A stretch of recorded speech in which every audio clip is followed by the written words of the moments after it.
Greetings to all my students. A warm welcome to Dr. Abha Chemistry Pathshala. So, I'm here going to talk about a very small topic of nomenclature, difference between oxo and formyl, right?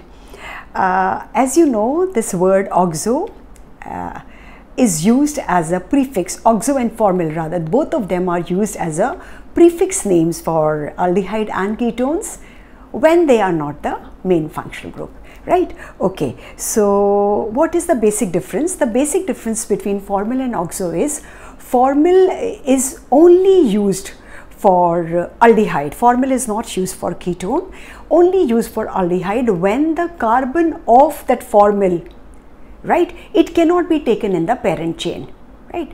We can't count that carbon in the parent chain. Oxo can be used for ketone, oxo can be used for aldehyde also.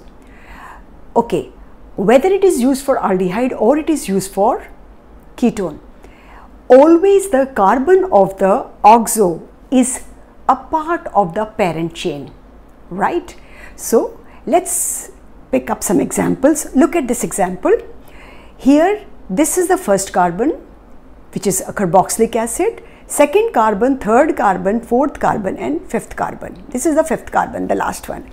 Now guys, if you look at the compound, the second place we have CO, which is actually a ketone, but here we can't call it an one because the preference series, following preference series, it is oic acid. So this is a very simple example where we are using a prefix for ketone. So it becomes 2-oxo pentanoic acid or just pentane 1-oic acid to be very precise, right? Look at this example. In this example, if you see, I'll just write it in a different way also just to make it clear. This has got at the third position. Just see, at the third position you've got a CH, right?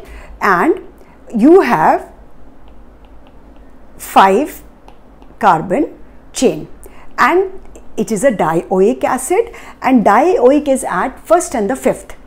Now at the third position there is a carbon which under no circumstances can be taken into the main parent chain. So now what we will do, we will give it the name formyl. See, you look at the sound, formyl, coming from formaldehyde. So we are taking the entire stuff separate. You get my point? So if you are using oxo, that is the wrong name. Formyl is the correct prefix. Look at one more example. Look at this one. So here 1, 2, at the third this formyl is there.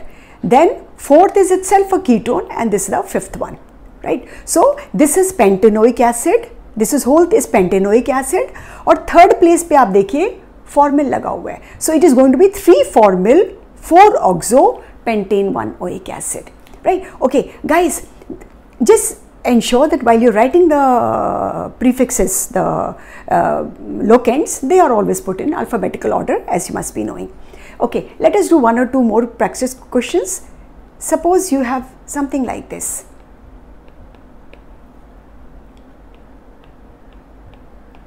So this is, the main functional group is COH. This is cyclohexane carboxylic acid. This is cyclohexane 1-carboxylic acid, right? And what about at the third position, can we use oxo? No. We have to use a formyl here. So it is going to be 3 formyl, cyclohexane 1-carboxylic acid. So I hope it is clear when do you use formyl and when to use oxo for CHO, right? And oxo for ketone, so that we use it always, right? That was it. So hope this was some value addition to you. Thank you for watching. Take care.